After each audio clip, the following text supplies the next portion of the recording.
Going to you in this recorded video.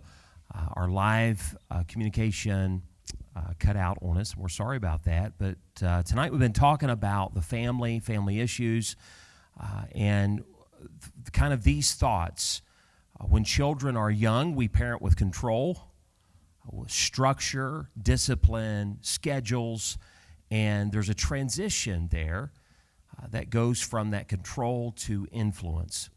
And how parents still have influence, really, no matter what the age is of the child, they still have influence.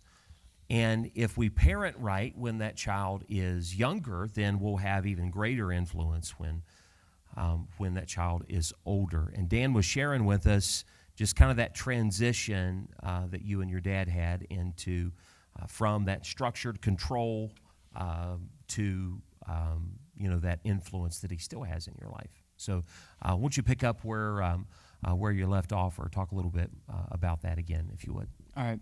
Well, yeah, it was just like I was saying earlier, there was a little bit of a rocky transition almost, where just because of my personality and my dad's personality, we bickered back and forth about it some.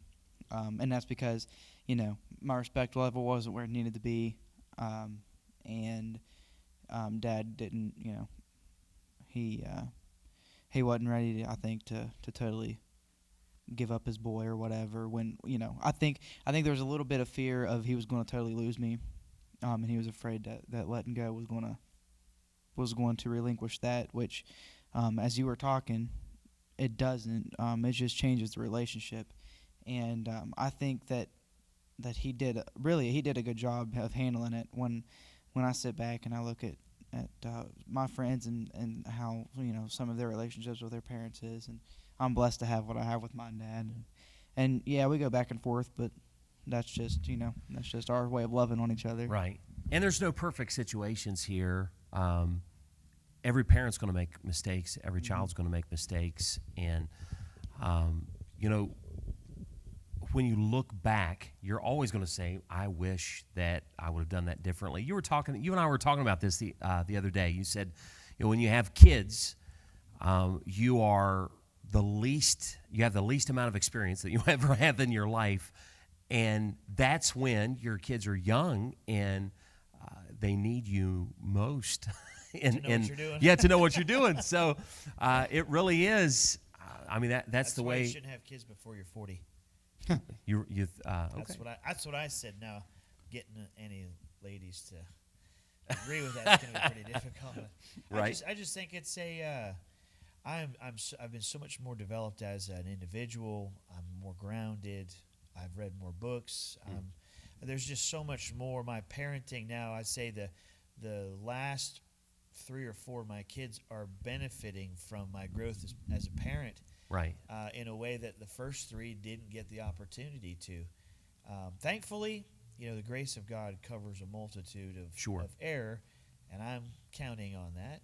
But no, you're right. We're the least able to meet the needs, the demands when we're first having children. But you have to work with what you have. Yeah.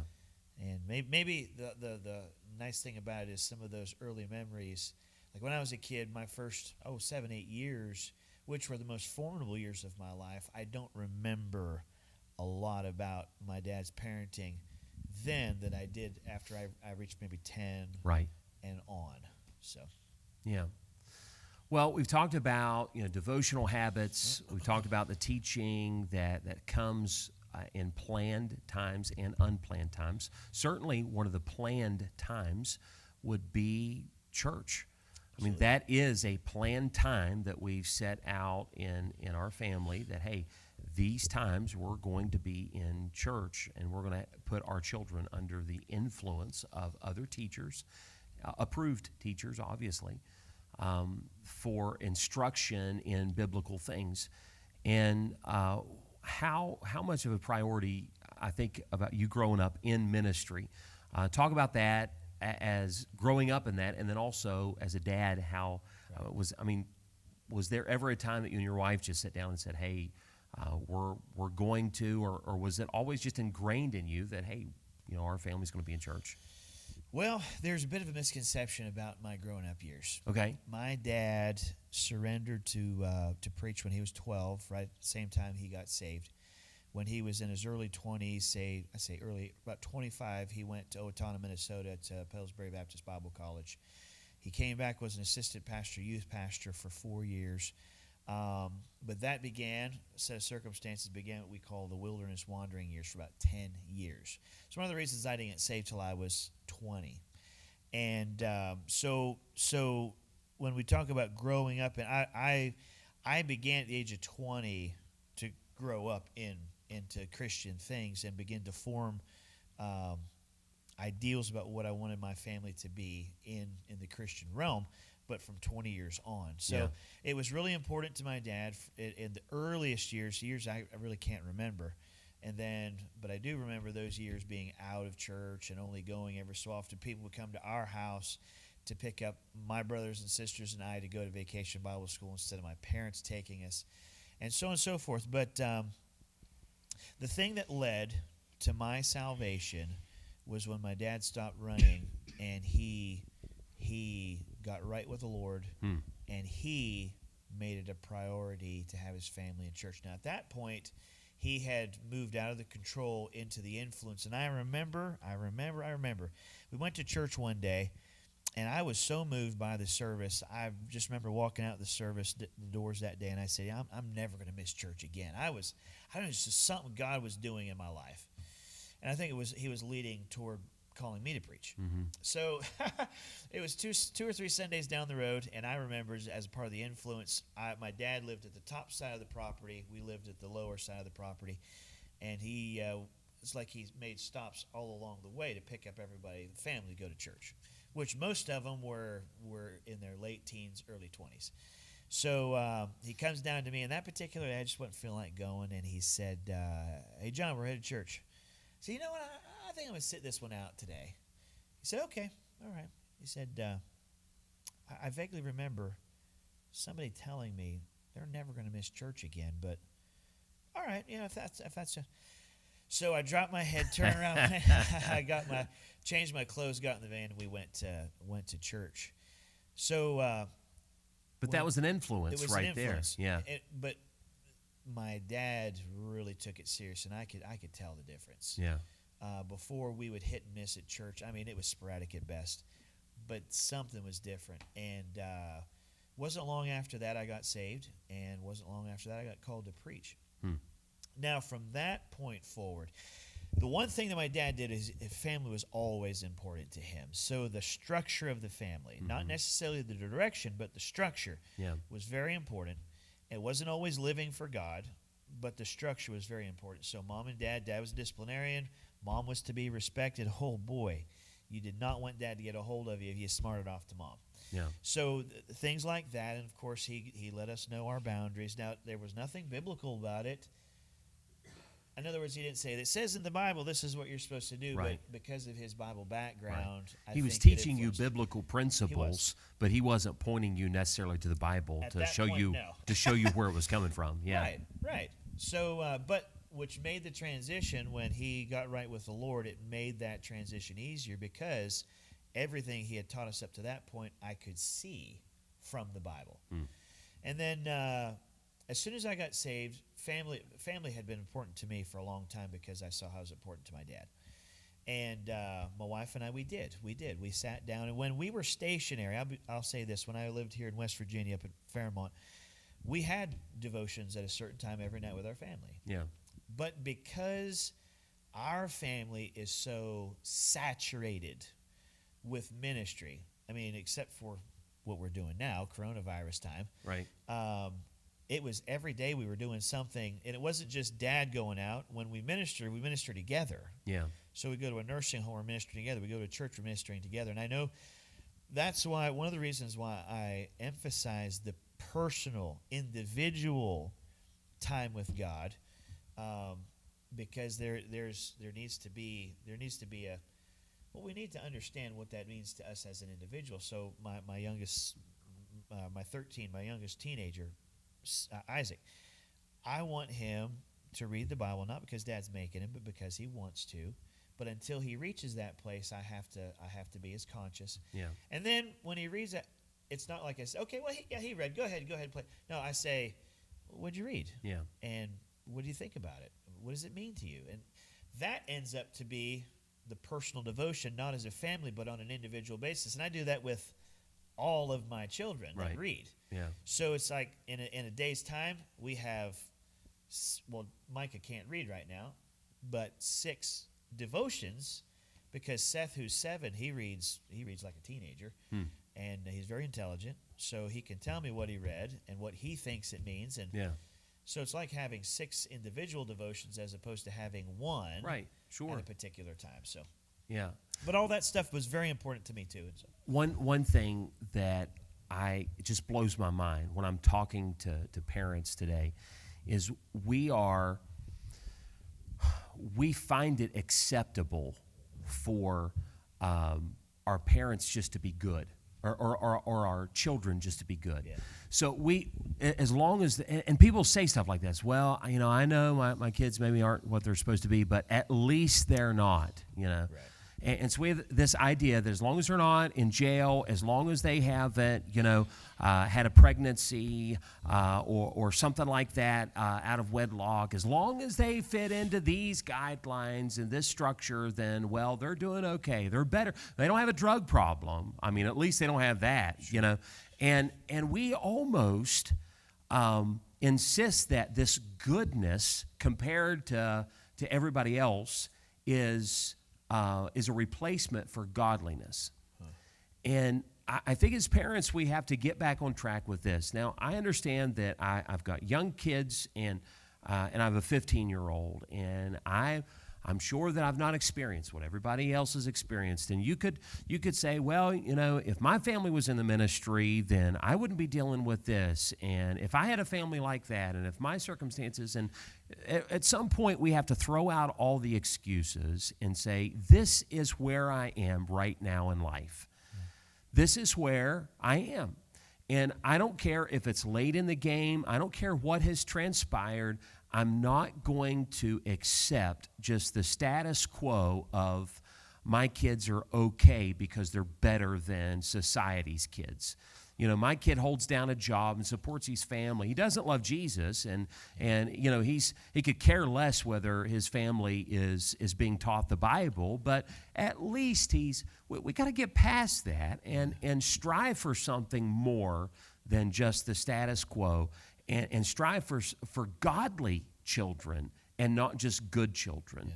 And if your children are good, you can praise the Lord about that, but that shouldn't be the expectation. The expectations should be godly children. And so it's a conversation, and Jeffrey's here, it's a conversation that we have quite often, him and I, in that, I'm glad he's a good boy, but I want more for him. I want him to be a godly boy. I'm after his heart. It means little to me if he is abiding by the rules, but his heart is not. Yeah. And we defined obedience last week as being is doing what you're told to do when you're told to do it with the right attitude. And so if the obedience, whether it's outward rebellion or inward rebellion, if it's like, I read my Bible, yes, I didn't do that, I didn't talk that way, but the heart is different. The heart, like you said, is corrupt naturally. I mean, the old man is looking to poke his head out anywhere he can. I think we ought to strive for the heart of our children to love God, and that's why in Deuteronomy 6 he says, teach this to your children. What are the main things? To love God with all your heart, with all your soul, with all of your might, and to love. Jesus said the 2 commandments, to love your neighbor as yourself. And so if we can communicate that, and that's the message of our family, that's the message of everything that we do in life, is we're going to love God supremely. And I know that I can't necessarily even give you a chapter and a verse of why this is the expectation of our family, but I can give you a biblical principle. I think we can honor God and love God more in our heart and in our life and in our family because we practice this certain standard, or we abstain from this certain activity, and we can gain the heart of our child through that. I think it's the most important thing, you know? Amen. I think it has a lot to do with the relationship that we build with them. We were talking about this in the office earlier. To have our kids do what we know they should is a great thing, but like you just said, their heart could be far from you. Yeah. I think the key to a child having the right heart, or being willing to give the heart to the parent, like what you're talking about, is because of the time that's been spent in building the relationship. And I think that's where a lot of people are really missing it. They want the obedience without putting the work in to building the relationship. Yeah, it's true. And we've become, coronavirus lockdown has revealed a lack of relationship between a parent and their children, the entertainment-driven society that we've become. Mm-hmm. That's why I've seen so many posts on Facebook about, gotta get, if the scientists don't come up with a solution, the parents of these children will find one first. Right. That's funny, but there's a lot of truth to that. Right. Because parents don't have to be around their children for the 8 hours they're in school. Mm-hmm. And when they come home, it's not a matter of, hey, what happened to you today? Or, what's going on? It's they go to their room in the video games. Parent goes to the TV in the living room. Or the practice, or the ball game. Or the sport, right. So you have maybe the time together on the way to the game or on the way home from the game. And everybody's worn out. Everybody's so I agree with you. This time, the past couple weeks, has forced families to really evaluate, their family. Right. And for some, it's been kind of an ugly picture. So, Dan, I want to throw this to you. Homeschooled all of your life. You went to Tech. You've gone to college now. You're back. You're working. What are some things that you hated as a child or a younger teenager that you could say, I can see and I can appreciate that now, but things that you hated before? Yeah, well, I wasn't allowed to have a cell phone until I turned 16, and all of my friends, all three of them, several of them had cell phones. Much younger than that. And I mean, you look around now, and anybody like over the age of 6 is carrying the brand new iPhone 11 Pro Plus. You know what I mean? Yeah. And like you got these 7-year-olds walking around with more technology in their hand than than I have at 20. And yeah, so I didn't like it or understand it at the time, but looking back now, I do understand it. And actually, I would, I'm going to implement something very similar to that with my children. Yeah. But I think there's a lot of it that has to do with the individual maturity of the child. We talked about this. Train up a child in the way he should go. Yeah. So there is some personality differences. I think about you and your brother.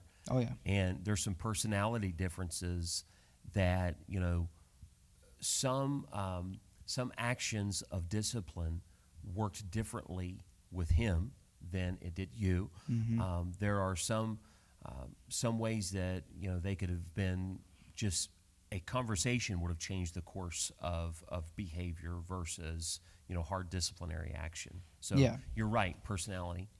Yeah, and so that was one area, was the cell phones, and then I wasn't allowed to date or spend a significant amount of time with girls until I left for college. Yeah. And that didn't hurt me in the least, because I went to college, and I mean, I had a girlfriend like in 3 months. I didn't have any issues with it, and because my parents did a great job with, I wasn't that awkward homeschooler, so to speak. I mean, I was a little bit awkward, but you know what I mean. I wasn't your prototypical, homeschooled kid that comes out and can't hold a conversation with anybody to save their life. You know what I mean? Yeah. And so, but I hated not being able to do that as a kid, because that's something that all of my friends were doing. Mm-hmm. They all where even if they weren't dating, they had their, right. person or whatever that they were talking to, and I didn't have that. And even with my phone, I wasn't allowed to text girls. And as a I didn't understand that. But looking back as a parent, I totally get it. And or more from not as a parent, I'm not a parent. Right, sure, I understand. But looking back from I'm a little bit older now, and I totally understand why they did that. Yeah. And boy, I hope my mom doesn't hear this, but I do appreciate it. And I have a feeling someone might tell her. and, but no, I think it saved me personally from a lot of issues that I could have experienced, and knowing my personality, it probably would have. Right. And knowing, growing up, I always thought their intention was to make my life miserable. Sure. You know what I mean? Looking from the bottom up. And really, I think that's how a lot of children see it, or maybe most children are more mature than I was at 16, but, I wasn't very mature. But I did. I hated it, and I didn't understand it. But looking back, it was a good thing. And, like I said, individuality of the kids. There are some kids who might be mature enough to have some of those things at earlier ages. I wasn't. And I don't know if my parents recognized that or not, or if they just had a set date that they were, or whatever. But I wasn't ready for either of them. Yeah. And we're not really, we all make mistakes, and nobody's ever totally ready for anything. Mm-hmm. But they knew that I couldn't handle some of those things, and yeah, those would be things that I disliked that have helped me get better for you. That's good. We're going to have to put a bow on it here, and finish up for tonight anyway. I want to encourage you in something, and then if you guys have any closing thoughts, you can jump in here. Number one, nobody's perfect, nobody's arrived. And I can look back and see so many things that I've done wrong, so many things that I wish I could change, so many things that I've just been an absolute failure in, inconsistent in. And probably nobody knows that more than my wife and my children. I mean, they see that more than anybody. So I don't want, this conversation that we've had the last couple of weeks, I don't want it to come across as look at us. We've arrived in this, because that's furthest from the truth. And I want to encourage you in this, no matter where you are in the process. I think if you have young children, that you need to take this period of time so seriously, and take the iPad out of their hand, take the phone out of their hand, and train your child. God has given them to you for that purpose, and this is such an important time. And the rewards that you will reap down the road as a teenager and an adult will be well worth the time, the me time that you didn't get when they were a toddler and a young child. I want to also say this, and we're going to address this, because I know that I grew up. Mom and Dad got married in 1973. They're coming up on 50 years of marriage. Holly and I have been married for 17 years. John, you and Michelle have been married for how long? 20 years. How long have your parents? Dan, have you guys hit 25 yet? 24 years, for his parents. And so I want to recognize that not everybody has that atmosphere that they're raising children in. And we're going to deal with this more in depth in the sense of blended families, broken homes, single moms, single dads. You're on fire wanting to serve the Lord, and the father or mother of your children is not there, and so it's harder for you. And I not only recognize, I want to to offer you some encouragement in that area, because it is so difficult.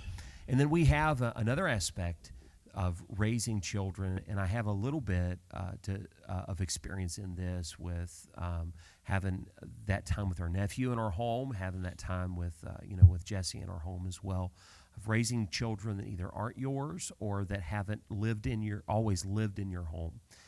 And then there's this other aspect of maybe you, kind of like John's dad, have really gotten right with the Lord and have a passion to serve Him, but it's later in your child's life. And so you might have a teenager who has learned the ways of life and a way of thinking in the home, and now you want to implement some of these structure, and they're like, whoa, where's all this coming from? And so you get backlash from that. And I want to address those things in the few weeks that we have together to come. But I want to encourage you, no matter where you are in life, you may have a 17-year-old and you think, what's the use in starting? You need to use the influence that God has given you in their life and pray about it and find ways outside of the box to be able to influence them in a godly fashion.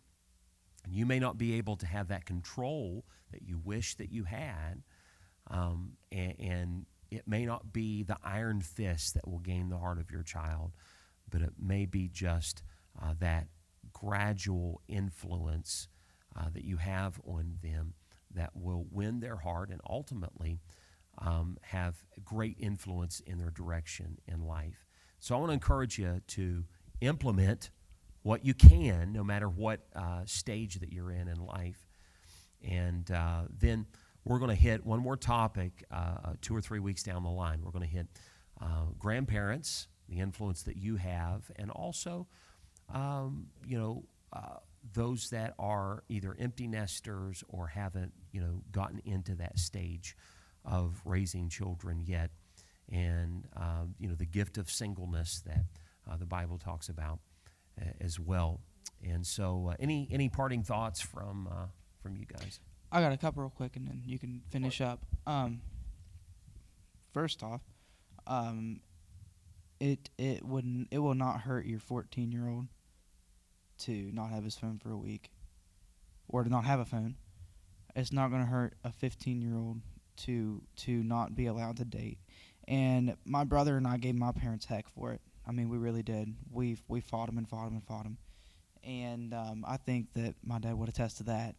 I think that, my brother and I responded in different ways for sure.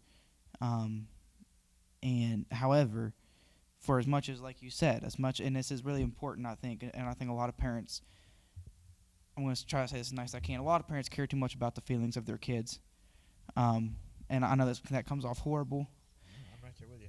But, if your 14-year-old gets mad and pouts at you, boo-hoo, I mean, they're kids, and they're going to have, that's going to be the reaction of kids to any sort of discipline or laws that you lay down on them. On just about all kids. There are some perfect kids out there, or better kids out there, but I wasn't one of them. And if my dad would have given up and stopped, me and Isaac, I'll speak for myself, I wouldn't be anywhere close to where I was if I'd have had more leniency in 14, 15, 16, and even 17 when I was going to tech or whatever. And then finally, the church attendance is huge because there was never an option. I probably can count on one hand the number of times I remember missing church for anything. Mm-hmm. And that's 20 years of life. Aside from at school, the church I attended in school canceled a lot for snow. But here, as far as BBT or Hope's Point, I can count on one hand the number of times that I've missed church and not been in church. And that is, unless you're in ministry, I would risk a guess that's very rare. And the times that we missed were literally because we couldn't get out of our driveway. Yeah. One time we had 6 inches of water going across our road, and the other times was because 2 feet of snow or something like that. Right. And it made a huge impression on me because there was never a service. We had the option. We had two times that we could not go to church to work on school or if we were sick or whatever at school. And I never desired to miss church because it's Sunday or it's Wednesday or Tuesday.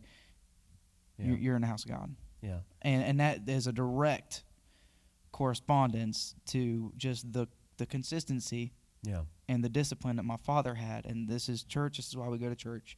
And it makes a huge influence on your kids. And down the road, when you're wondering, why aren't my kids in church? Were you in church? Yeah. Tonight, I think about tonight. Tonight, probably not. Well, maybe for some people, but I think that we think about church in these life-changing services. And there are services that are absolutely life-changing. But many of the things that develop us into the person that we are today it's an accumulative effect of the consistency. It's the nuggets here and there that all form into that. And, what's one service going to hurt? Well, it is when that one service turns into 2, 3, 4, 5, 6, 7, or just the inconsistency of all of that. So I think that's a good point to make. So, John? 20 years of being a parent has taught me that I do not have it all figured out. And certainly not a perfect parent by any means. And I'm okay with not having it all figured out right now because I have a desire to not only know more about it, but to be better. I cannot tell you how many times in my prayer closet I ask God to make me a better dad, make me a better parent, better husband, that sort of thing. I'm okay with my kids not having all their I's dotted and all their T's crossed if they have a heart to want to get to that place. What I'm saying is that personal growth and development. I think you're right. People are satisfied with where they're at as long as their kid's not committing some huge crime. We're okay with where they're at, and that's just not good enough. Our standards are set by, the level that other people set, or at least what other people are, instead of the highest standard. And so, I as a parent, I'm constantly reading, constantly studying, constantly even talking to people like Pastor Dan or some other godly people that I know who. Like Brother Young, so much in that in what he stated there in that paper was just fantastic stuff. Ask people about it. You have to have it. Your family's got to be important to you. Yeah, sure. If you don't have your family, what do you really have? So, and I know there are people out there who don't actually have a family yet, or that sort of thing. But family is intensely important to us, and I'm constantly. It's one of my places where I'm always wanting to improve, and so I would implore the parent who's out there who has kind of reached a place that's kind of a dead end place in their parenting. Get back in the boat. Pick up a book. Be a better parent. Bible is obviously the best source of parenting advice and so forth. Being purposeful. Absolutely. Do things on purpose. And so. Yeah, and that's what I don't have it all figured out, but I know even as parenting for 20 years, if something can help me to improve, to better help even the last one before he leaves the house, it's worth it. Yeah, it really is. So, just keep going, keep parenting, keep put God first, your family second, and give yourself to it. Yeah, their life depends on it. Well, if you have any questions or maybe prayer requests about your family that you would like us to be praying about, or you would like us to address as we are looking at this topic, then I want to encourage you to go to hopespoint.org, and you can submit a prayer request, or you can put your question in there and contact us through that avenue. Thanks a lot for joining us, and let's be in prayer for one another. And we try to be very practical in this series, knowing that we're kind of in a different time across the country. Everybody's home. And so why not make that time matter? Why not make that time count? Redeem the time that God has given you, this extra time with your family. And know that we're praying for you and here for you in any way that we can be. Let's just end by having a word of prayer together, and then we'll let you go.